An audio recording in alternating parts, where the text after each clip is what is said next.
Hi everybody, Tom back again for the final episode of the custom cherry dresser build. We have the interior cabinets done, we have the interior drawers done, we have the panels for the sides, the doors, and the tops all glued up, and we made our custom oil wood finish. If you missed any of that, you can go back and watch part 1 and part 2. But today, we're going to do the final cuts on all the panels, we're going to do all the wood finishing, and then we're going to do the final assembly.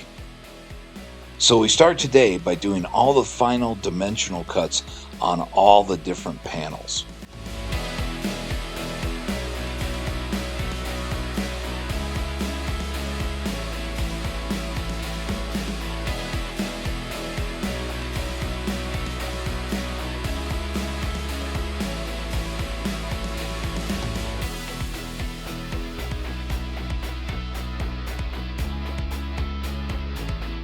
After a short 8 hours of sanding, some of it is ready for my finish. I'm going to wipe this down with mineral spirits.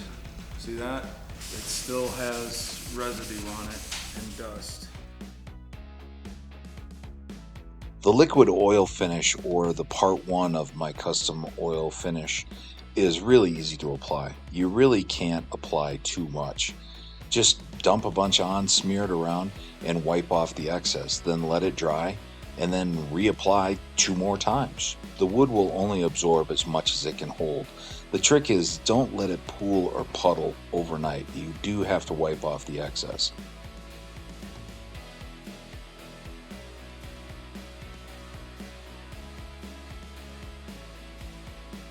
Applying the wax is easy, it just takes a little bit more time.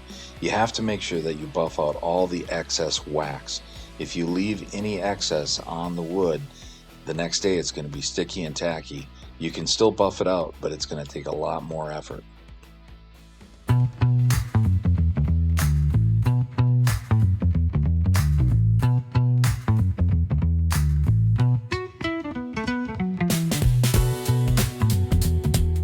So the day is finally here where we can start assembly. The first thing I'm going to do is take the drawer fronts, which I have right here, and put a nice scratch on it. No, I didn't. I'm just kidding.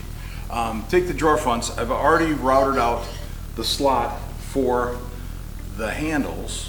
Mark the drawers halfway, mark the fronts halfway, and then mount them onto the drawers.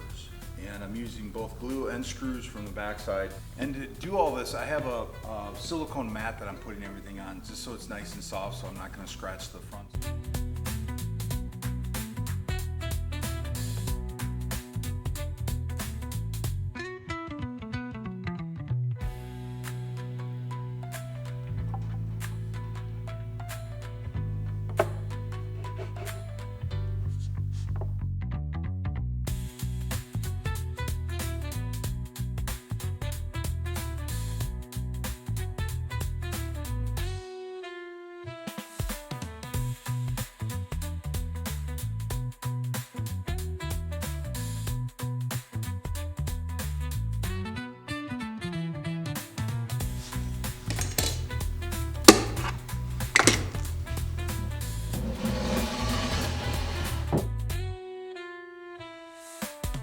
The next stage is to put in the hinges on the doors.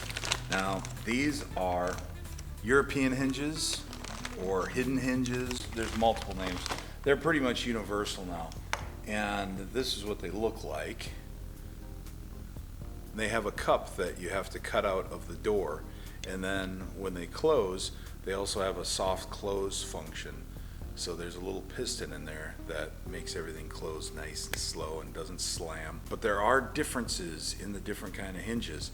So these are caseless hinges, meaning that they're going to go right up against the wall of the cabinet. You have to make sure you get the right ones. There's no instructions with any of these. There's no paperwork or anything, so you have to go online or find where you bought them from to make sure that you get them set the right distance from the edge of your door. And I have invested in a hinge cutting template guide. I bought this one online This is Going Make. The nice thing about this one is it's solid aluminum. It comes with a separate bracket for dust collection if you want to do dust collection. And the tolerances on this thing are so tight. When I first got it, I couldn't get this cup cutter out of here because it was just, the tolerances are so tight. You got to get that in there just perfect, and then it locks in place, and it allows you to do a plunge cut with the bit that they give you. And all you have to do is set the depth collar for the right depth that you need. And it has all the offsets here for the edge of the door. I've practiced with this a couple times to make sure I knew what I was doing, because I haven't done these European style hinges on anything before. And I'm really liking this. It's repeatable, it's easy to use, and it's extremely accurate. So we're gonna inset these hinges, and then I'm gonna wait to actually mount the doors on the cabinets until the final install, because I have to take them up a flight of stairs, move them into a different room, and then we'll install them once we get them in place.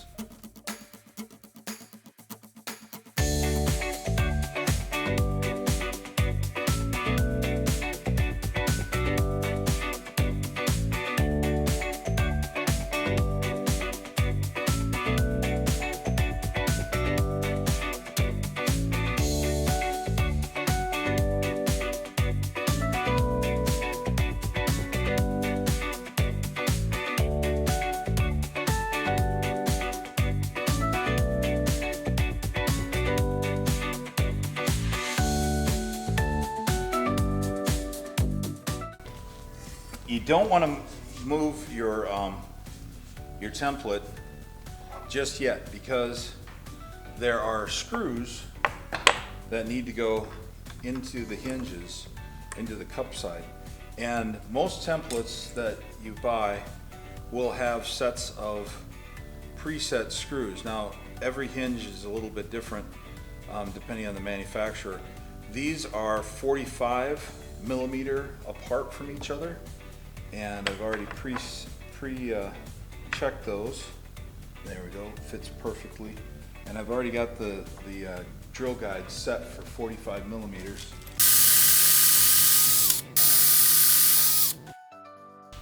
It should be more than enough. And I didn't punch through the other side, thankfully.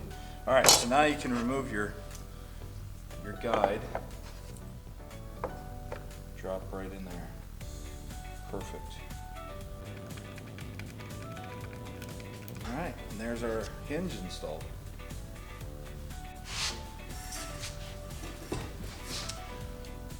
The next step is to fasten these side panels to the sides of the cabinet.